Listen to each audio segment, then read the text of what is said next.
Bonjour et bienvenue sur cette première série de podcasts Paroles d'experts. Pour ce 5e épisode, nous retrouvons le docteur Philippe Colls, chirurgien urologue à la clinique Jules Verne de Nantes. Fervent défenseur d'une médecine intégrative pour soigner ses patients, Philippe s'est formé à l'aromathérapie clinique pour introduire les huiles essentielles dans son arsenal thérapeutique en complément des médicaments. Il vous éclaire aujourd'hui sur l'intérêt des huiles essentielles sur les infections récidivantes et leurs biofilms. Bonne écoute!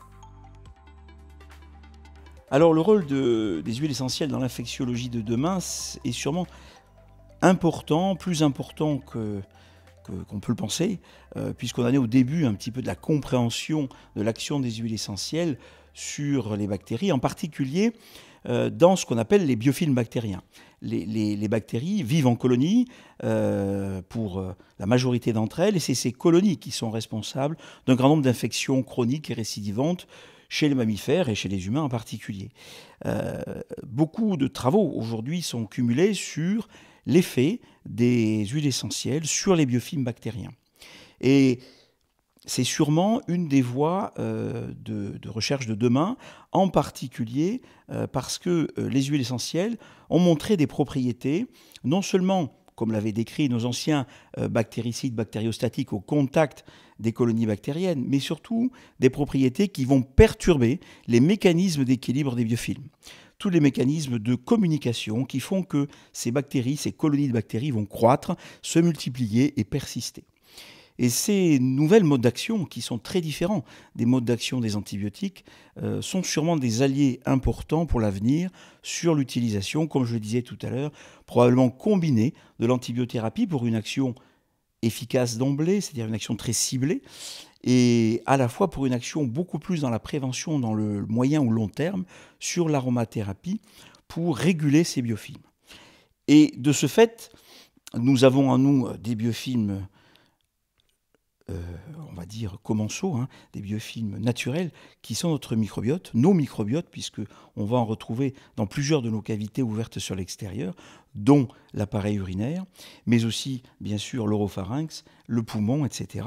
Et de ce fait, les huiles essentielles vont avoir une action là aussi sur ce microbiote, sur les biofilms constituant ce microbiote, et une action de régulation, en particulier sur ce qu'on appelle les pathobiontes, c'est-à-dire cette frange du microbiote qui n'est pas que des germes commensaux, c'est-à-dire des germes qui vont mutualiser notre symbiose, mais des germes qui peuvent basculer vers le pathogène. Et c'est sur cette catégorie-là surtout que les huiles essentielles semblent avoir une action de régulation. Et c'est parmi ces pathobiontes que l'on va retrouver dans le domaine urinaire, les germes classiques de nos infections urinaires récidivantes. C'est en cela donc qu'on pourrait imaginer avoir des actions combinées avec les huiles essentielles et les antibiotiques. C'est ce qu'on peut utiliser en effet aujourd'hui dans la prévention, c'est ce que j'utilise dans la prévention des infections urinaires récidivantes aujourd'hui, en combinant un petit peu les antibiotiques et l'aromathérapie sur des préventions de moyen terme. Alors pour illustrer le propos de l'action des huiles essentielles sur les biofilms et le microbiote, je vous parlerai sommairement de comment aujourd'hui on imagine l'action et on comprend l'action des huiles essentielles dans le cadre des infections urinaires à répétition.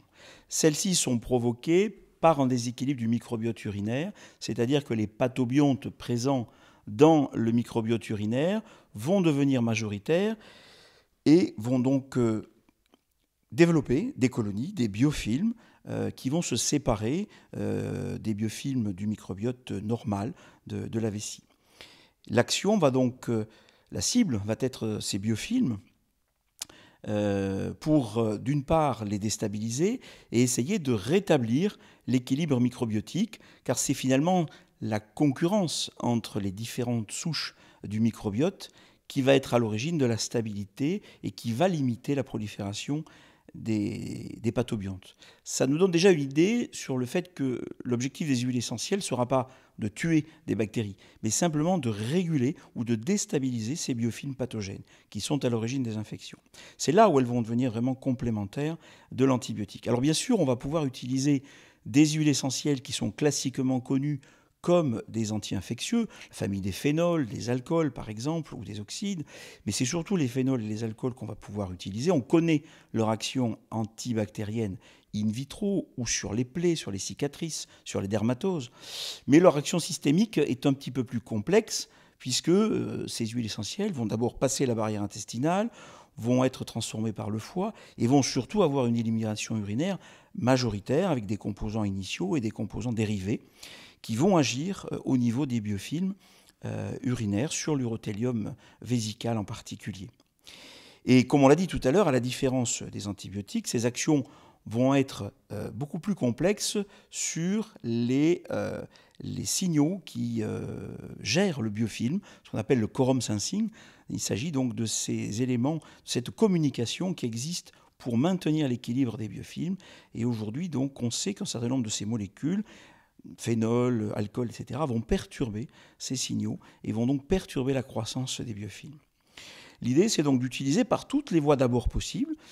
Comme je l'ai dit, la voie orale est intéressante. Nous disposons aujourd'hui dans le commerce de capsules combinant des synergies d'huiles essentielles des familles que j'ai citées, qui vont pouvoir donc avoir cette action directe par l'élimination urinaire des dérivés dans les urines. Nous pouvons aussi associer la voie cutanée, et elle est intéressante parce que, d'abord en cas d'intolérance digestive par la voie orale, mais aussi parce qu'elle sollicite l'action du patient dans sa propre santé, dans sa prise en charge, par exemple avec des massages hypogastriques, voire des applications plus intimes, au périnée par exemple, en réalisant des préparations adaptées. Donc toutes les utilisations sont intéressantes et vous comprenez que l'utilisation par voie locale va aussi avoir, comme je le disais précédemment, cette action émotionnelle par l'effet de la fragrance, par l'effet olfactothérapique de ces substances volatiles. Donc, l'utilisation combinée des voies d'administration est aujourd'hui quelque chose d'efficace. Dans ma pratique, en effet, l'utilisation des voies combinées semble apporter de meilleurs résultats et surtout sur le moyen et long terme. En effet, modifier un microbiote, cela ne se fait pas en quelques jours ou en quelques semaines. Il faut vraisemblablement des mois pour arriver à rétablir cet équilibre en pourchassant ces biofilms pathogènes. Et c'est de ce fait l'utilisation des formes cutanées ou en particulier qui sont souvent les mieux tolérées pour faire perdurer un traitement, pour une observance du traitement sur plusieurs mois. Mais il est tout à fait, dans ma pratique, tout à fait classique d'envisager de maintenir les traitements oraux, les traitements cutanés pendant plusieurs mois sous forme de cure intermittente, comme on le recommande en phytothérapie globale, de façon à avoir une action vraiment pérenne dans le temps sur l'équilibre de ces microbiotes. Et je dirais même que l'idée, c'est de donner au patient une ressource personnelle pour qu'il puisse lui-même finalement arriver à posséder un outil qui lui permette de maintenir son équilibre sur la pathologie concernée, voire même au-delà, sur son bien-être global. Mais il ne suffit pas d'être autodidacte pour apprendre la place de la phytothérapie dans la médecine traditionnelle. Il faut à un moment donné aller plus loin. Alors personnellement, j'ai eu la chance de rencontrer Dominique Baudou, qui était à l'époque le PDG de Pranarom, et de bénéficier d'une initiation par ce pharmacien chevronné sur cette thématique de l'aromathérapie. Et c'est ce qui m'a permis de commencer à mettre en œuvre pour mes patients cette ressource complémentaire. Et au fil des années, on a besoin d'aller plus loin, on a besoin d'en apprendre davantage et de comprendre davantage pour parfaire le maniement de cette branche de la phytothérapie et Et il nous faut absolument accéder à des formations universitaires, comme les diplômes d'université de phytoaromathérapie qui existent dans certaines universités françaises et qui ont le mérite de nous donner là des connaissances. Et on s'aperçoit que ces connaissances sont d'ailleurs énormes.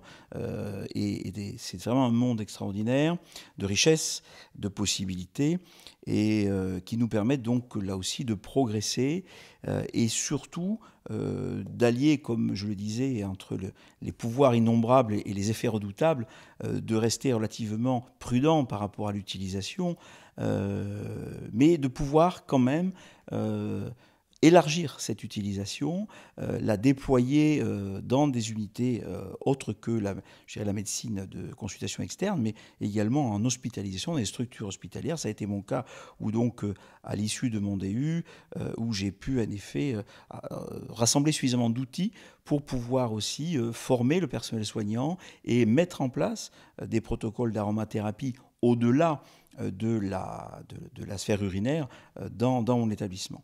Et donc ces formations aujourd'hui sont en effet tout à fait nécessaires pour comprendre l'utilisation, mais aussi faire évoluer ces thérapies complémentaires. Merci à Philippe pour ce retour d'expérience très intéressant. C'était un podcast proposé par la Fondation Gattefossé. Pour plus d'informations sur les actions de la Fondation, rendez-vous sur fondation-gattefossé.org.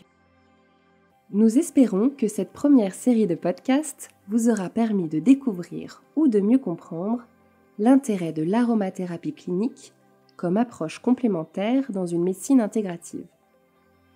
Merci pour votre écoute et à très bientôt pour une deuxième série de podcasts Paroles d'experts.